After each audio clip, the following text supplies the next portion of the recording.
Good afternoon, ladies and gentlemen. My name is Mike. I am the American Analyst, and today we are going to be looking at a piece from the History News Network. And if it's anything like the cable news network, I'm certain that it will be entirely fake. Now, if you like what I do, please be sure to subscribe to me here on YouTube and follow me on Twitter and Minds. Now, let's get into it.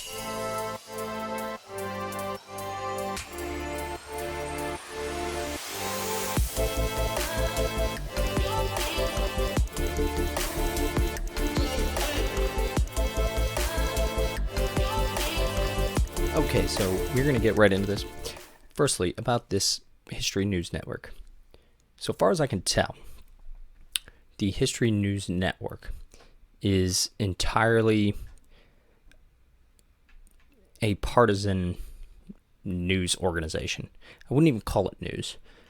This is the reason I was drawn to this is because this is right up my alley. This is exactly what I'm trying to do. History is not news. It's not something that you report on. It's something that you investigate. It's an academic discipline. It's not news. It's not journalism. So I find it extraordinarily hard to believe that this whole network is the History News Network. Like, there's breaking news in history. All right. I mean, there's new discoveries, but it's not like something just happened. All right. So, and it's also from George Washington University, so it can combine my critiques of the media, people who you misuse history, and what universities are teaching right now. So all three, I'm definitely going to be revisiting the History News Network, probably fairly frequently, I would say. So this whole thing it was published on the 6th of June, which is D-Day for those of you who don't know. And it's a reaction to a podcast, which I have not listened to. I'm not going to listen to. Maybe you think I should have, but I'm only going to be responding to the points that they bring up, not specifically their commentary on the podcast, which I don't care about. All right. So we're going to start right here. Here we go. They talk about the turning point in the Second World War, and how they're saying that Americans believe that Normandy was the turning point in the Second World War, and that is true. Most Americans certainly believe that. It's not true historically, but what they do wrong is that they provide several other options. Firstly, the biggest thing is this right here, Kursk. For those of you who know your World War II history, it's definitely not. Kursk was definitely not the turning point. Easily. It's easily not the turning point. And the reason I bring that up is there's debate whether there even was one, or whether you should even say turning point. Like, what was the moment that the Germans stopped winning and started losing? I certainly don't know, and I've read a lot about it. And it's difficult for me to say. And the fact that they're saying it in and of itself, that they're making the definitive statement, that I don't believe that to be true at all, or it's misleading. And here's the other thing, which I'll get into in a bit. After Kursk, after which became increasingly clear that the Russians were coming to Berlin, with or without the help of the Western Allies. That's definitely not true. Definitely not true. First of all, it's the Soviets. It's not the Russians. It's the Soviets. Second of all, the United States and Britain to a lesser extent provided a huge amount of material aid to the Soviet Union. I heard it said once, and I believe this to be true, that the Germans couldn't have beaten the Soviet Union, but the Soviets couldn't have beaten the Germans without the Anglo-American aid. And a lot of these things were like 400,000 trucks were just given to the Soviets, along with millions of tons of food, which probably prevented them from starving in 1942. Along with countless other things like oil, high-quality steel, things of that nature that the Soviets, or the Russians now, are loath to acknowledge. They hate admitting that all of our aid helped them so much. And so are people like this. They're just oblivious to the fact that they think the Soviets did it all on their own, and they 100% did not. They 100% did not. And then they talk about how this. Here's the interesting bit of this. They talk about how many Soviets died, which it was a lot. The brutality of the Eastern Front boggles the mind, and this is true. But it was annihilated in the East almost until the very end of the war. Somewhere between 60 and 80% of German divisions were stationed in the East. That's true. That is definitely true. And here's one thing that's just blatantly false. The United States lost 43,000 men in Europe. That's not true. It's just not true. All they're counting is the American losses in Normandy. So for one specific period, that's all they're counting. They're not counting at all the North African campaign, which, all right, fine. It's the European theater, but it's not technically Europe. So it seems like a technicality. But they're also totally leaving out Italy, which had huge, massive American casualties, huge amount.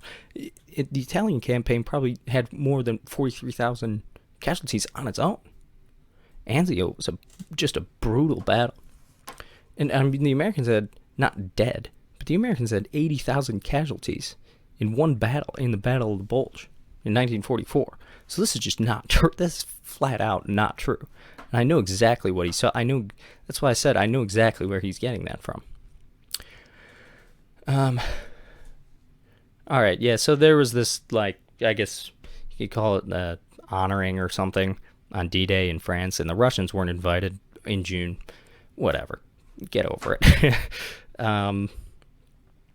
I mean, yeah, we should acknowledge the Russian contribution because it was significant. Just as you said, 60 to 80% of all German divisions were on the Eastern Front.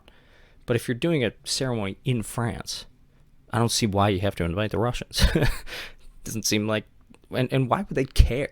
Who cares? Honestly, do your own ceremony if you want to. If you want to do... Russia, if you want to do a ceremony for D-Day, go ahead. I would love that. All right. But that cannot be a license for spreading. Okay. It would have lasted too long and... Okay, so this is Vladimir Putin. Don't care. To acknowledge that D-Day was no turning of the tide, which I just said it wasn't, in no way implies that it was not important or even a crucial battle in World War II. Had the landings failed... All right. So they're talking about what would have happened if the landings had failed.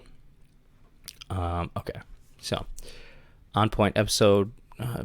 Okay, so now they get into the podcast. Meeting the Politburo. Okay. In truth. Okay. Okay, so now they talk about the podcast and this during the On Point episode. So this is the podcast. And look at this. It's just blatantly partisan. Who cares? He was also the only participant who did not engage in overt exaggeration of D-Day's importance. Like, okay, that seems like your personal opinion, Mr. News Network. Isaacson made the only sensible comment of the entire program. Had D-Day failed, a lot more of Europe would have fallen under the control of the Soviet Union than it actually did. In truth, without D-Day, the Soviet T-34 tanks would not only definitely have crossed the Rhine, but they also most likely would have reached the French Atlantic coast, as English military historian Anthony Beevor has discovered. A meeting of the Politburo in 1944 had decided to order the Soviet High Command, Stavka, to plan for an invasion of France and Italy. The Red Army offensive was to be combined with a seizure of power by local communist parties. D-Day may not have been necessary to defeat Nazi Germany, but it was needed to save Western Europe from the Soviet Union. The post-war map would have looked very different indeed if the extraordinary undertaking had failed. Okay, so this... I knew exactly... I've read Anthony Beevor's book. I've read a lot of his books. I know exactly the part that he's talking about. And he's framing this in such a way that it sounds like the Red Army is trying to make contingency plans. Like they're willing to go the distance, like we don't care about Normandy. That's a good way to put it. We don't care what happens there. We're gonna win anyway. It doesn't matter to us. First off, the Soviets had been begging the Allies to invade Western Europe for 2 years, since 1942. For 2 years. And the Americans wanted to do it in 43, but the British, in view of history, the British wisely convinced us to wait an extra year for the extra preparation. But what this is really in reference to, the Soviet plans for the invasion of France and Italy, was against the British and the Americans. This was against the British and the Americans. This was meant for after the war. This was not like a contingency plan against the Germans. This was meant to betray the British and the Americans. Stalin wanted to go all the way to Paris, which is incredibly scary to me. Incredibly scary. They were willing to go to war with the British and the Americans. 100%. They had 400 divisions. 400 at the end of the war. All of them in Europe. It would have been a tidal wave. But at this point, the Americans had the atomic bomb. So, which they also talk about in this article. The Americans, at this point, or Truman told Stalin in person, which is amazing, that about the atomic bomb. And that was the only reason he stopped.